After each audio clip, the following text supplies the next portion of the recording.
अज्ञानतिमिरान्धस्य ज्ञानाञ्जनशलाकया चक्षुरुन्मिलितं येन तस्मै श्रीगुरवे नमः।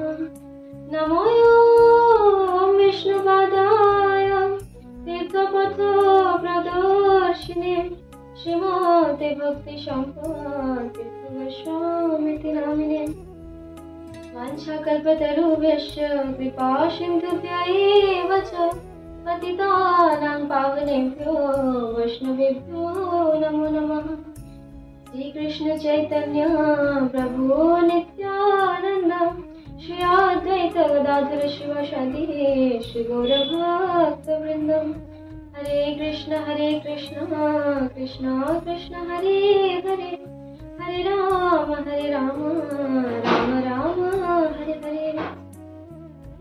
हरे कृष्ण प्रिय भक्तगण, আগামী 8 মাই বৃহস্পতিবার এই মোহিনী একাদশী ব্রত পালন হবে, ঠিক আছে? শ্রীকৃষ্ণকে যুধিষ্ঠির মহারাজ প্রশ্ন করেছিলেন এই একাদশী মাহাত্ম্য কথার বিষয়ে।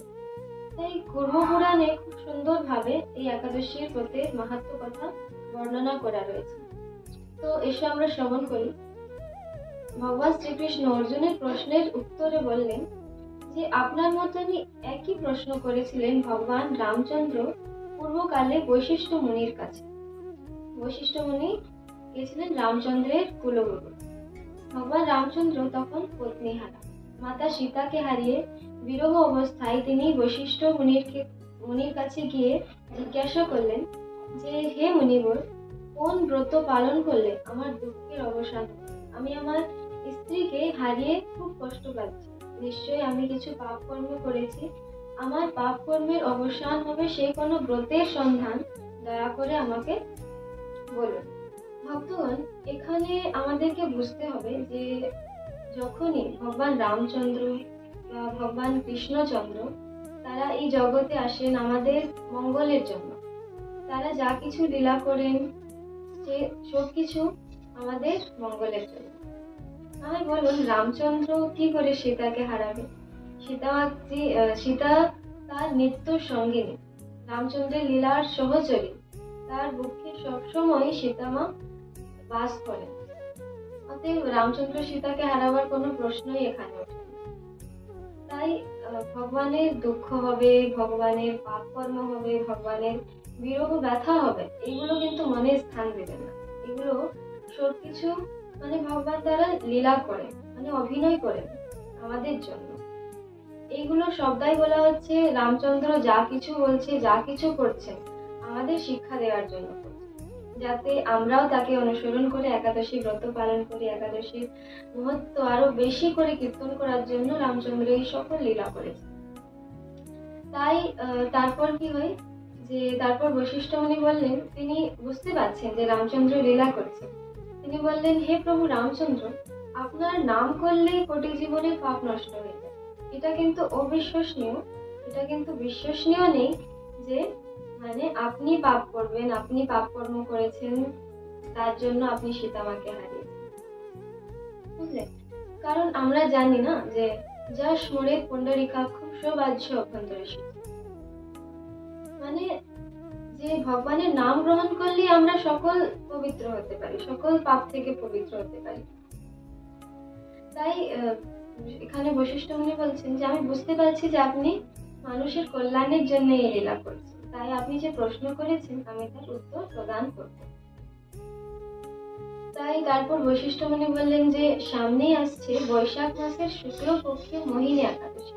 হে প্রভু, এই একাদশী ব্রত যে পালন করবেন তার সমস্ত পাপের নাশ হবে আর তার সমস্ত দুঃখের অবসান, তিনি জয় হবেন এবং তার মনের বাঞ্ছা পূর্ণ হবে। তাই এখানে বৈশিষ্ট্য মুনি রামচন্দ্রকে সেই পুরাকালীন এক কাহিনী বর্ণনা করেন। তাই এসে আমরা সেই কাহিনী শ্রবণ করি। তো কি হয়, পবিত্র সরস্বতী নদীর তীরে ভদ্রাবতী নামের এক নগরী ছিল। সেই নগরীতে ধৃতমান নামে এক রাজা রাজত্ব করত। সেখানে ধনপাল নামের এক বৈশ্য বাস করতেন, আর তার ছিল 5টি পুত্র, সুমনা, দ্যুতিমান, মেধাবী, সুকৃতি এবং দৃশ্যবতী। এই নামে 5 জন তার পুত্র ছিল। সব পুত্রের মধ্যে এই যে দৃষ্টবুদ্ধি ছিল, এই একজন ছিল দুরাচারী ব্যক্তি, একটা মানে পাপিষ্ঠ ব্যক্তি, যে সবসময় পাপ কর্মতে লিপ্ত থাকতো, সবসময় পাপ কার্য করত, কখনো পরস্ত্রী গমন করত, কখনো বেশ্যার প্রতি আসক্ত হতো, বিভিন্ন নানা আদি পাপ কার্য করত। তাই একবার কি হয় যে পিতা ধনপাল একদিন পথ চেয়েছিলেন, সেখানে হঠাৎ দেখতে পাই যে দৃষ্টবুদ্ধি এক বেশ্যার গলায় হাত রেখে নিঃসংকোচে নির্লজ্জায় সেখানে ঘুরে বেড়াচ্ছে।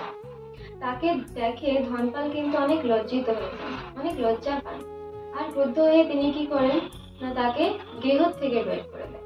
এরপর কি হয়, তার আত্মীয় স্বজনরাও তাকে পরিত্যাগ করলো। তারপর সে তার অলংকার আদি বিক্রি করে জীবন অতিবাহিত করতে লাগলো। কিছুদিন এইভাবেই চললো। কিছুদিন চলার পর অর্থের অভাব দেখা গেল। কতদিন আর চলবে বলবে? এর প্রভাবে ধনহীন দেখে বৈশ্যারাও নারীগণরাও তাকে পরিত্যাগ করলো, সবাই ছেড়ে গেল। এরপর তার জীবন একবারেই বিহ্বল হয়ে গেল। সে চিন্তায় কাতর হয়ে ঘুরে বেড়ালো যে এবার সে কি করবে। অর্থহীন, নারীহীন, কিছু মানে তার কাছে কিছুই নেই। তখন চিন্তাগ্রস্ত হয়ে কি করলো না, চুরি করতে লাগলো। সেই গ্রামে মানে ঘরে ঘরে গিয়ে সে চুরি করতে আরম্ভ করলো। একদিন চুরি করতে ধরা পেয়ে গেল।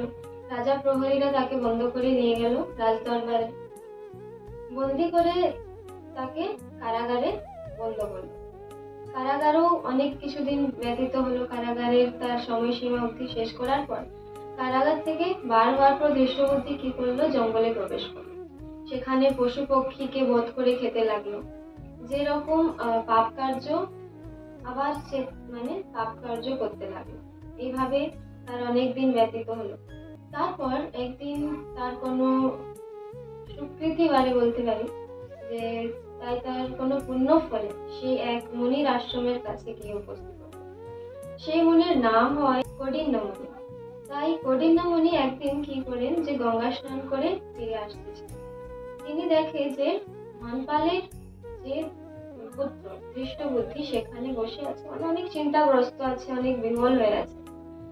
তখন দৃষ্টবুদ্ধি সেখানে যায়। তখন কি হয় যে ঋষির কাপড় থেকে এক বিন্দু জল তার গায়ে গিয়ে পড়ে, দৃষ্টবুদ্ধির গায়ে গিয়ে পড়ে। সেই স্পর্শেই তার সমস্ত পাপ দূর হয়ে গেল, তার শতবুদ্ধির উদয় হলো। বুঝলেন যে মানে কি হয় যে এক হচ্ছে সাধু সঙ্গ, বলা হচ্ছে যে সাধু সঙ্গ সর্বশাস্ত্রে কয়, লব মাত্র সাধু সঙ্গ সর্বসিদ্ধি হয়। মানে তার সর্ব পাপ দূর হয়ে গেল, আর হঠাৎ তার চেতনার পরিবর্তন হয়ে গেল। আর যখন তার চেতনা এলো তখন সে ঋষির কাছে গিয়ে কাতর হয়ে প্রার্থনা করতে লাগলো কি হে ঋষিগণ, আমি আমার পাপ কর্ম থেকে অনেক কষ্ট ভোগ করছি, অনেক দুঃখ পাচ্ছি, দয়া করে কোনো উপায় আমাকে বলো যাতে আমি আমার পাপ থেকে মুক্ত পাবো। তাই তারপর ঋষি বললেন যে বৈশাখ মাসের শুক্লপক্ষের মোহিনী নামে প্রসিদ্ধ একাদশী আছে। মোহিনী একাদশী ব্রতের পালন করো। সেই ব্রতের ফলে মানুষের বহু জন্মের পাপ রাশির ক্ষয় হয়ে যায়। তুমিও এই ব্রত পালন করো, নিশ্চয়ই তোমার ব্রতের প্রভাবে তুমি তোমার কষ্ট থেকে মুক্ত পাবে। তাই তারপর কি হয়, মহারাজ বশিষ্ঠ মুনি রামচন্দ্রকে বললেন যে এই ব্রত পালন করলে দৃষ্টবুদ্ধি তার পাপ থেকে মুক্ত হয়ে যায় আর দিব্য দেহ লাভ করে বৈকুণ্ঠ লোকে গমন করল। তাই এই হচ্ছে মোহিনী একাদশীর ব্রত মাহাত্ম্য কথা। আর আমরাও এই মোহিনী একাদশী ব্রত এসব পালন করি নিষ্ঠার সহিত, আর ভগবান শ্রীকৃষ্ণকে স্মরণ করে ভক্তির সঙ্গে এই ব্রত আদি মোহিনী একাদশী ব্রত পালন করি, ভগবান শ্রীকৃষ্ণের কৃপা আশীর্বাদ লাভ করি। হরে কৃষ্ণ।